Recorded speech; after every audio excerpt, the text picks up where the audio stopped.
Good morning, ladies and gentlemen. This is TVP World. You're watching World News. I'm your host, Benjamin Lee, and these are the latest headlines. U.S. President Donald Trump has reiterated his goal of taking control of Greenland and refused to rule out using military force. In an interview with NBC News, Trump said the United States would eventually control the self-governing island. Asked about military action, he said he wouldn't rule it out, but believed Washington could secure Greenland without it. Trump, who views the Danish territory as strategically important, has repeatedly expressed interest in acquiring it since returning to the White House in January. Denmark's Prime Minister Mette Frederiksen will travel to Greenland next week for talks with the island's new government. Her trip, which will run from Wednesday to Friday, is aimed at maintaining close ties between Denmark and Greenland amid growing US interest in the Arctic territory. US President Donald Trump has repeatedly stated that he wants to take control of the island. Frederiksen's trip will come just days after US Vice President J.D. Vance visited a remote American base on Greenland. He accused Denmark of not doing a good job of keeping the territory safe and suggested that Washington would better protect the strategically located island. Russian drone strikes on Ukraine's second largest city, Kharkiv, have killed 2 people and injured at least 25 others. The State Emergency Service of Ukraine has released footage of the Saturday night attack. It shows rescue workers putting out fires in damaged homes and combing through rubble with dogs as they search for survivors. The drone struck a military hospital, shopping centre, apartment blocks and other targets in the city. The Kharkiv mayor said on Telegram that one of the victims killed in the attack was pulled from the rubble of a building. President Volodymyr Zelenskyy says Ukraine expects a strong response from Western countries to Russia's nearly daily drone strikes. Now, in his lengthy address, he emphasized that Moscow must be pressured into negotiations. We expect a response, a serious response. We are working to ensure a reaction. A strong reaction is needed, especially from America, Europe, and all those in the world who rely on diplomacy. Russia must be forced into peace. Only pressure will work. Massive drone strikes are now happening almost daily, along with missile and ballistic threats. Our partners must understand that these Russian strikes are targeting not only our people, but also our international efforts, diplomatic efforts to end this war. Russia is striking the positions of all those who are trying to end the war. It is impossible to ignore hundreds of shaheeds every night. Bloomberg reports that Ukrainian negotiators are demanding more investment from Washington and are resisting terms that could require Kyiv to repay past U.S. military and financial aid. Ukraine is pushing for significant changes to a proposed raw materials agreement with the United States, warning that the current draft could threaten its path to European Union membership. The deal, if finalized, would grant the U.S. extensive economic privileges in Ukraine. It reportedly suggests Ukraine must repay the financial and military aid provided by Washington since Russia's full-scale invasion began. The agreement would give the U.S. priority access to Ukraine's valuable natural resources, such as metals, minerals, and energy supplies, over other buyers, including potential European partners. It also lacks an expiration date and would prevent Ukraine from selling critical minerals to U.S. competitors. Finnish President Alexander Stubb says Europe needs a special envoy for Ukraine to coordinate pro-Ukrainian efforts and help achieve peace. Stubb explained that an envoy would complement existing negotiating teams, just like the Americans, Ukrainians, and the Russians have.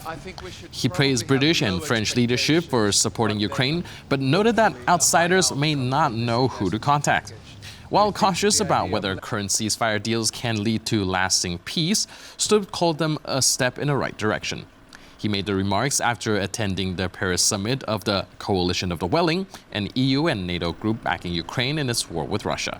Stubb recently met with Ukrainian President Volodymyr Zelenskyy and visited the United States for talk with Donald Trump. The United States planned to buy Finnish icebreakers to boost security cooperation. The deal was announced by Donald Trump as a surprise meeting with Finland's President Alexander Stubb. Stubb's unofficial visit to Trump's Mar-a-Lago residence on Saturday included breakfast, golf, and lunch. They reportedly discussed foreign policy, including the war in Ukraine. Trump later wrote on social media that the two countries would work on developing new icebreakers for the United States, citing Finland's expertise as a world leader in icebreaker manufacturing. He called the vessels badly needed and emphasized the importance of strengthening ties with Finland.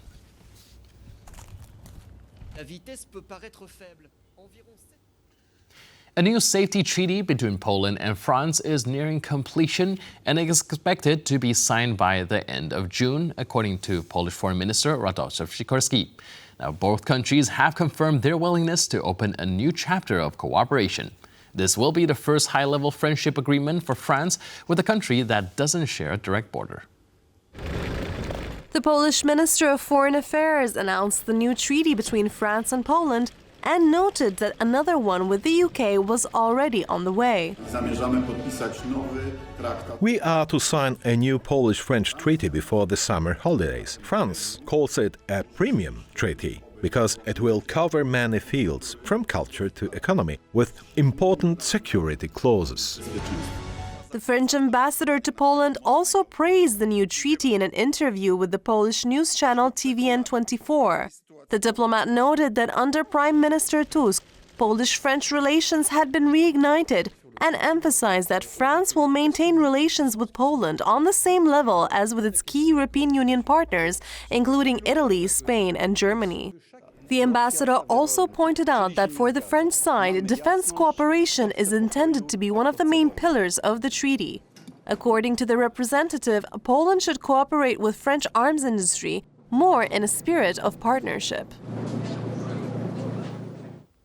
Lithuania's National Security Agency warns that President Alexander Lukashenko's regime may coerce the Belarusian diaspora there into gathering intelligence against Vilnius. Thousands fled to Lithuania after the violent crackdown on protests following Belarus's disputed 2020 presidential election. According to Belsat, a report by Lithuania's Department of State Security details how Lukashenko's intelligence services are pressuring exiles to cooperate, using threats against family members and restricting property or business rights in Belarus. Lithuanian intelligence officials say Minsk is increasingly using remote communication tools to control and intimidate those who fled. Hamas's leader in Gaza, Khalil al-Hayya, says that the Palestinian militant group has agreed to a ceasefire proposal it received 2 days ago from Egypt and Qatar, which are mediating the truce negotiations. It comes after Israel resumed airstrike in Gaza 2 weeks ago with the aim of increasing pressure on Hamas to free Israeli hostages. 2 days ago, we received a proposal from the mediating brothers in Egypt and Qatar. We dealt with it positively and agreed to it. We hope that the occupation will not obstruct it or strain the efforts of the mediators. We say frankly to those who bet that Hamas and the factions of the resistance will abandon their responsibilities and hand over our people and our families to an unknown fate controlled by the occupiers according to its desires, we say to them that you are delusional. It is impossible for us to accept humiliation and disgrace for our people. There will be no displacement or deportation. The death toll from Myanmar's powerful earthquake has soared to 1,644. In response, the opposition National Unity Government on Saturday announced a partial ceasefire in the ongoing civil conflict to allow for humanitarian relief efforts. As the search for a victim continues, concerns grow that these numbers will only climb higher. This is the consequence of the deadly earthquake in Myanmar. Friday's 7.7 magnitude quake devastated much of the country, leaving residents still combing through wreckage in hopes of finding survivors or recovering the deceased. Once we detect vital signs or manage to reach someone trapped in the rubble, we, the medical team, step in, either to save lives, assess their condition or arrange a transfer. We have to act quickly because every second counts.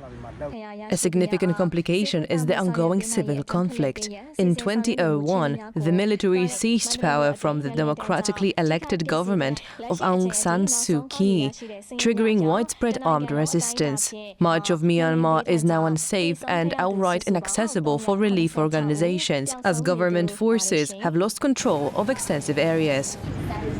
In neighboring Thailand, the quake also had a deadly impact on communities. The greater Bangkok area, home to some 17 million people, felt the tremors, and structural damage was reported in northern regions. Thai emergency crews intensified rescue efforts on Saturday at the site of a collapse of 33-story building, hoping to locate trapped construction workers.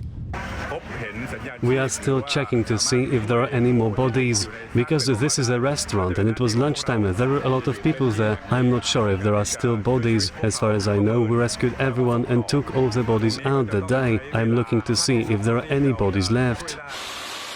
The US Geological Survey estimates the overall death toll could exceed 10,000 as rescue operations remain hindered by limited heavy machinery. With teams racing against time, questions linger about the pace of relief and whether more lives can be saved before conditions deteriorate further. And with that, we conclude this edition of World News. But for more news, update and commentary, please stay tuned to TVP World.